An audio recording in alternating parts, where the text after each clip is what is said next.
Parmi les plus graves des grands péchés, il y a la mécréance sous toutes ses formes, et notamment le doute au sujet de Dieu.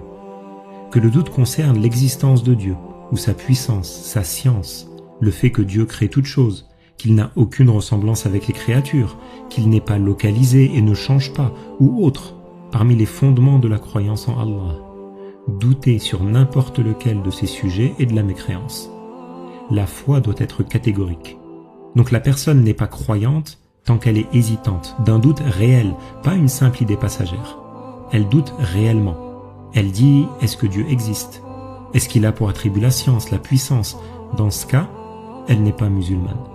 Allah nous a appris dans le Coran « Innamal mu'minuna allazina amanu billahi wa rasulih thumma lam yartabu » On comprend de ce verset que celui qui doute au sujet de Dieu ou de son messager, il n'est pas croyant. La foi n'est confirmée que lorsque la croyance est catégorique, car la foi et le doute ne se réunissent pas dans un même cœur. La foi, c'est avoir la certitude quant à l'existence de Allah et de son prophète. Et le doute, ça vient contredire la certitude. Dans la religion, al-iman, c'est la croyance en ce avec quoi le prophète est venu. Donc la personne n'est pas musulmane si elle n'est pas croyante, et vice-versa. Car les deux sont en réalité une seule et même chose.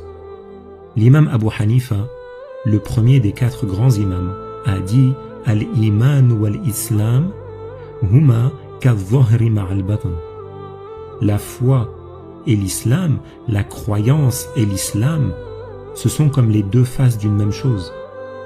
Si maintenant quelqu'un est catégorique sur la croyance en Dieu et en son prophète, mais une pensée lui traverse l'esprit, et cette pensée est au sujet de ce qui contredit la base de la croyance, mais sans que lui arrive à en douter. C'est uniquement une idée qui lui traverse l'esprit. Dans ce cas, sa croyance est toujours intacte, elle est toujours valide, il ne sort pas de l'islam. Et par le fait qu'il déteste et qu'il rejette cette pensée mauvaise, il a des récompenses. Ce qui impacte réellement, c'est le doute. Et le doute, sa définition, c'est le fait de considérer possible une chose et son contraire. Le doute, c'est pas l'idée passagère. Les deux sont différents. Si quelqu'un doute au sujet de la base de la croyance correcte en Dieu, au sujet de ce qui fait que la personne est musulmane, celui-là aura commis une mécréance qui est parmi les plus grands des grands péchés et il n'est pas musulman.